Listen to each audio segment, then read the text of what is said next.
Dear students, in our this video we will discuss about other remaining quantum numbers, magnetic quantum number and spin quantum number. In our previous video we discussed principal quantum number and azimuthal quantum number.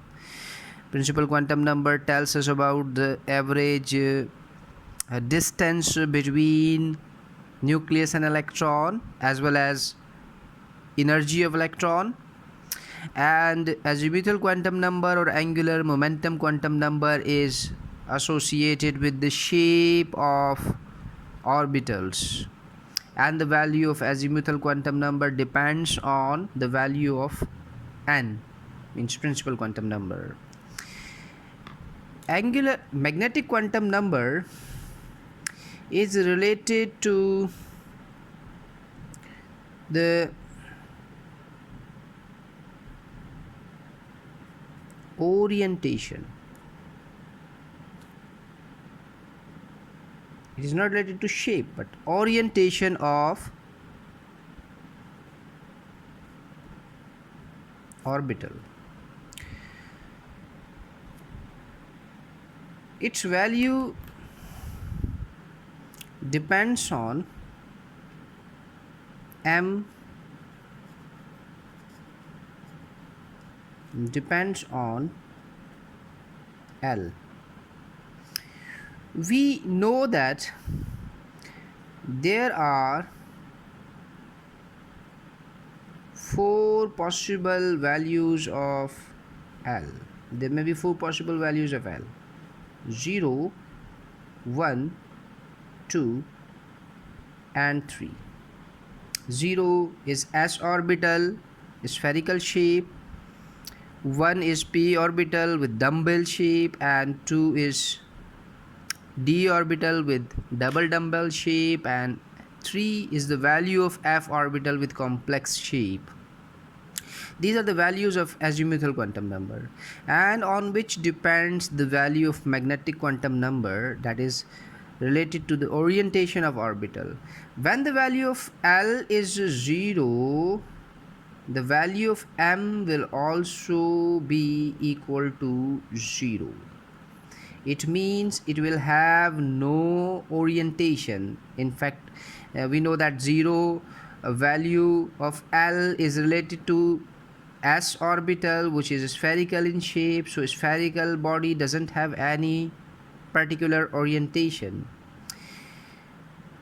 In fact, in s orbital we can say electrons are uniformly distributed, and when the value of L is equal to 1, the value of m will be equal to 3 possible values: -1, 0 and +1. This means that the value of L equal to 1 will have 3 possible orientations. P orbital has 3 possible orientations. It can be shown here. This is x-axis, y-axis and z-axis. So x-axis, y and z-axis. P orbital, which is dumbbell in shape, can have these 3 possible orientations. It can have x-axis, it can have y-axis, and it can have z-axis. That means we have 3 orbitals in the p, 3 different orientations in the p orbital. When the value of L is 2, means d orbital, the value of m will be equal to 5 values. It will be -2, -1, 0, +1 and +3. So there are total number of d orbitals are there are 5 d orbitals. The d orbitals have 5 different orientations. As P has 3 orientations, we have px, we have py, and we have pz. Similarly, D, which is double dumbbell in sheep, we are going to write just one orientation here. This is the orientation X, Y, and Z. So we just are going to write one orbital here. This is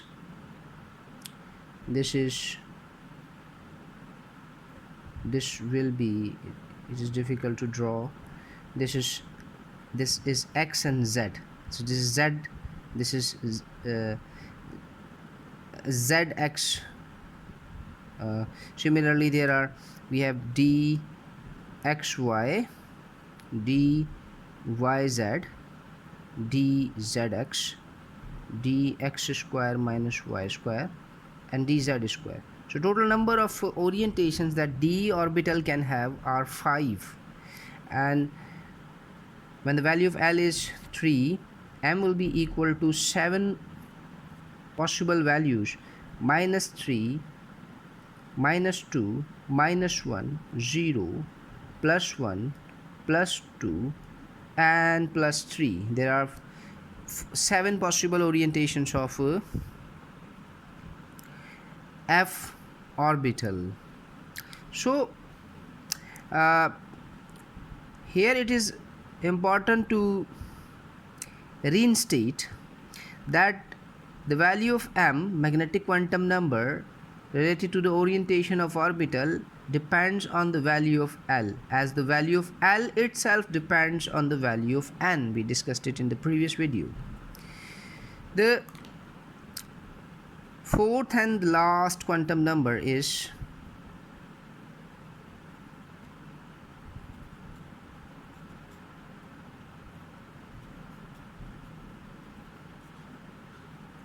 spin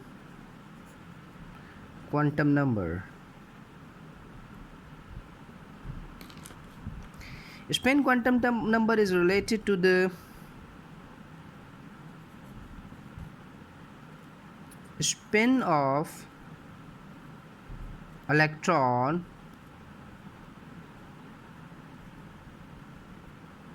around its own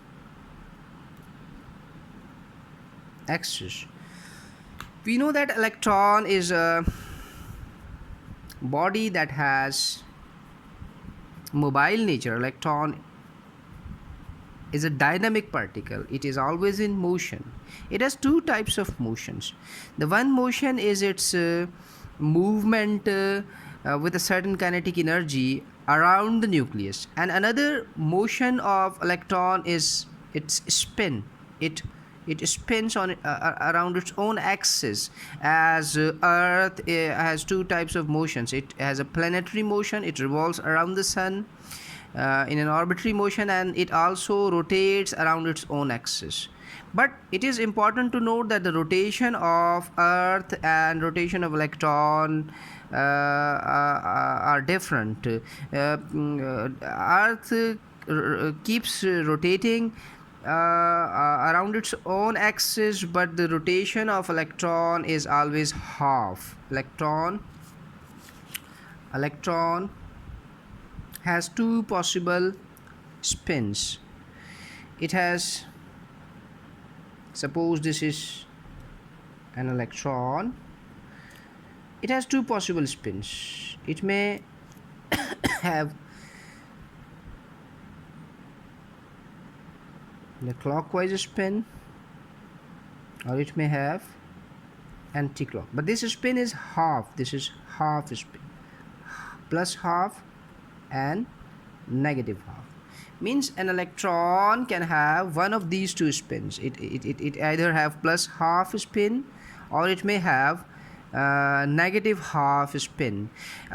It was suggested by Pauli in his Pauli's exclusion principle that to a single orbital can occupy just 2 electrons, not greater than 2. According to him, that 2 electrons in an atom could not have all same principal quantum numbers, which means that when an orbital occupies 2 electrons, it will have opposite spins, and there is not the possibility of third electron entering into the same orbital. This is called as Pauli's exclusion principle. So spin quantum number, it is here we can say that the first electron in a given orbital, such as s orbital, the first electron will have positive half spin, and the second electron, such as in case of magnesium, in the magnesium we have the valence electronic configuration 3s2, and its value of s will be negative half. In our coming videos we will be discussing much more about quantum numbers. In fact, we are going to apply these concepts which we have so far discussed on solving different problems related to this chapter, atomic structure. So thank you for watching this video and stay in touch with us.